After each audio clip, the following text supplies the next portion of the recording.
미용TV의 신철웅입니다. 오늘은 턱관절 질환에 대한 세 번째 마지막 이야기를 해볼 텐데요. 턱관절 질환의 치료법 중 스플린트 장치 치료, 보톡스 치료, 수술 치료 이 세 가지에 대해서 말씀드리도록 하겠습니다. 오늘 소개해드릴 이 치료 방법들은 저번 2편에 말씀드렸던 기본적인 치료 방법들 있죠. 주의사항 실천과 약물 치료, 턱관절 물리 치료가 해당되는데 이런 기본적인 치료법들을 진행하였음에도 통증이나 불편감이 지속되는 경우에 사용하게 됩니다. 그럼 하나하나 알아볼게요. 첫 번째, 바로 입안에 꼈다 뺐다 끼는 장치인 스플린트 치료입니다. 스플린트라는 것은 사진처럼 입안에 끼는 투명한 장치를 말하는 것인데요. 저 장치의 이름을 스플린트라고 부릅니다. 재질은 플라스틱 비슷한 느낌으로 보시면 되고요. 이런 스플린트 장치를 입안에 끼게 되면 장치의 두께 때문에 일단 강제로 입이 약간 벌어진 상태가 되겠죠. 또 자세히 보시면 모든 치아들이 장치와 균일하게 접촉하도록 섬세하게 맞추어서 제작되었다는 것을 알 수 있어요. 이런 스플린트의 효과에 대해서는 많은 이론들이 연구되어 있지만 가장 보편적으로 얘기하는 것은 입을 살짝 벌린 상태로 지내기 때문에 턱관절에 가해지는 압력이 감소된다는 점, 모든 치아들이 장치에 균일하게 닿게 되어 유해한 교합의 영향이 차단된다는 점을 들 수 있습니다. 굉장히 효과적인 장치이고 특히 이갈이나 이악물기 같은 구강 악습관이 있는 경우에는 더더욱 효과적인 장치입니다. 하지만 기본적으로 스플린트 장치 치료는 턱관절 질환으로 오시는 모든 분들께 처음부터 무조건 사용하지는 않는데요. 아무래도 비용에 대한 부담도 있지만 스플린트가 아닌 더 기본적인 치료에도 충분히 턱관절 질환이 많이 치료될 수 있기 때문에 그런 기본적인 치료를 먼저 시도하는 것이죠. 그래서 물리치료나 약물치료 등을 지속하여도 증상이 계속되고 잘 낫지 않는 경우에 스플린트 치료를 고려해 볼 수 있습니다. 특히 잘 때 이를 가거나 이를 악물고 주무시는 경우에는 의식이 없는 수면 상태에서 굉장히 큰 힘이 턱관절에 가해지게 되는데요. 자기도 모르는 상태에서 일어나는 일이라 하지 않으려고 해도 조절하는 것이 거의 불가능합니다.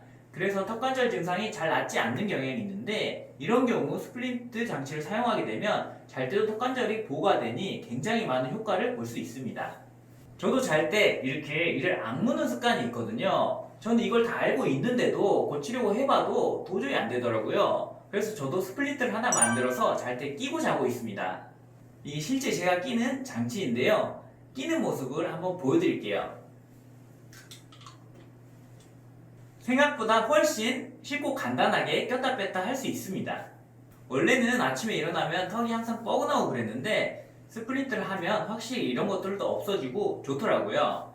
이런 스플린트 장치는 보통 잘 때 끼시도록 설명드리는데요. 상태에 따라서 종일 끼기도 하지만 보통은 주무실 때 끼시라고 말씀드립니다. 두 번째는 보톡스 치료입니다. 보톡스는 성형외과 같은 데서 쓰는 미용 관련된 치료 아니야? 라고 생각하시는 분들이 아마 있으실 것 같은데요. 보톡스 치료도 엄연히 턱관절 질환에서 효과가 좋은 방법 중에 하나입니다. 보톡스라는 것이 결국은 신경을 마비시켜서 그 결과 신경과 연결된 근육이 움직이지 못하게 하는 물질이거든요. 그래서 미용적으로는 눈가나 이마에 주사해서 그쪽 근육이 못 움직이게 해서 주름이 안 생기게 해주는 효과를 나타내주죠. 이러한 보톡스를 턱관절 질환에 사용할 때는 우리 얼굴에 있는 입을 벌리고 다물 때 쓰는 씹기 근육들의 보톡스를 주사하는 방법을 사용합니다. 이런 씹기 근육들에 보톡스를 놓게 되면 근육들이 일정 부분 마비가 오기 때문에 씹는 힘 자체가 떨어지겠죠. 턱관절 질환의 가장 큰 요인이 턱관절에 과도한 압력이 들어가기 때문이라고 했는데요. 보톡스를 사용하게 되면 강제적으로 우리 턱이 압력을 크게 낼 수 없는 상태가 되겠죠. 그래서 결과적으로 우리 턱관절이 보호되고 또 회복될 수 있는 환경을 만들어주는 거죠. 물론 보톡스는 한 6개월 정도 지나면 그 효과가 서서히 사라지지만 2차, 3차 정도 보톡스를 맞게 되면 근육 자체의 볼륨이 감소하는 효과가 있어서 장기적으로도 턱관절 질환의 효과를 나타냅니다. 사각턱이신 분들이라면 근육 볼륨이 감소해서 사각턱도 감소하게 되므로 일석이조겠죠. 턱관절 질환이 아니라 사각턱이신 분들이 미용적으로도 똑같이 보톡스를 맞는 경우도 되게 많습니다.